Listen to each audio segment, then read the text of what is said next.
Well, here we are at the Pathfinder stand at Chatteris Historic Jubilee Festival on Furrowfields, and I've got the opportunity to interview Jonny Clifford, who is part of the museum group here. Jonny, can you just tell me or give me some insight as to what the Pathfinder exhibition is all about? Yeah, the collection that we've got at RAF Wyton is basically personal belongings to Pathfinders that served during the Second World War, and private collection from other members of the committee within the collection at RAF Wyton. And today here behind me I've got a very small collection of uniforms and navigational aids that the aircrew used during the Second World War and within the Pathfinder Force themselves. You'll see when the video later on the Pathfinder badge, which is a golden eagle on the left hand breast pocket. This was the badge that was given to the chaps after they had completed the prerequisite amount of missions to be awarded that Pathfinder badge. That's really great. Can we just have a look inside your exhibition? Just give us a bit of an insight as to what... Hopefully the light will be good enough. Yeah, we'll see. These are the navigational aids here. This one here is the bubble sextant. This would be used in the bubble of the canopy.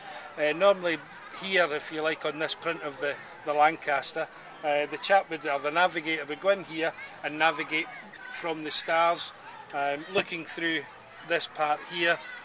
He would use star charts then to see where he was on the planet, if you like. Here's a P8 compass. This is a smaller version used that was used, the P11 I think it was used by the Lancaster. This one would be found in like the Spitfire, but it's exactly the same but just slightly smaller. That's great. Aldous lamp here, this would be used by the chaps to do Morse code using the key here. They would tap out the Morse code, the light would come out and the aircraft would communicate with each other during radio silence or things like that. This is a handheld compass, where again they would look through the prism onto the bezel to get the direction and heading. It was like a torch as well, so they would have batteries and you could actually illuminate the bottom and the fluid underneath. That's brilliant. And then last you've got the astro compass, and again this would sit on this would be mounted on the aircraft permanently, and again using star charts they could manipulate the bezel here through the bubble sextant to make sure that its latitude and longitude are exactly spot on, and then through star charts again they could pinpoint the position whilst flying in the air. On the other side we have uniforms. Here we've got the navigator's uniform there, and the badge I was mentioning earlier on, the Pathfinder badge, which is here, that was given after 26 missions as a permanent award with a certificate. So yeah, the #1 jacket, they wouldn't fly with these, they would actually fly in battle dress, which you can see here. This was an engineer belonging to Bill Higgs. The Pathfinder badge wouldn't normally be put on the battle dress.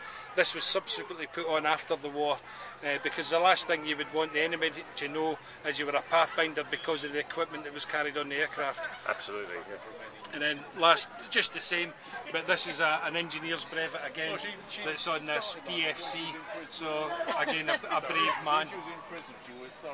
That's brilliant. BA. Thank you very much. I understand, Jonny, is that the museum is not open to the public, is that correct? Yeah, unfortunately, because it's on station at RAF Wyton, it's not open to the general public, but we can open on request, and we prefer not single family groups, but if we can have clubs or groups, schools, parties of maybe 15 to 20, we can actually accommodate those type of groups within, with prior knowledge of them coming in, who's coming, the amount, then we can accommodate them within the museum.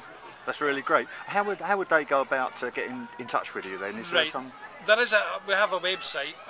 Unfortunately, that's in the throes of being updated at the moment, so that has to be finished and finalised. But Yahoo groups, we have a Pathfinder Museum Yahoo groups email address, that can be used to get in touch with us, and we can go from there. If you bear with me, I'll just tell you what that is exactly. It's Pathfinder Museum, all lowercase in one word, at yahoo.co.uk, and from that, that email will go to all the curators and somebody will be able to pick that up. That's very good of you. Thanks very much, Johnny. Thanks for your time. Thank you.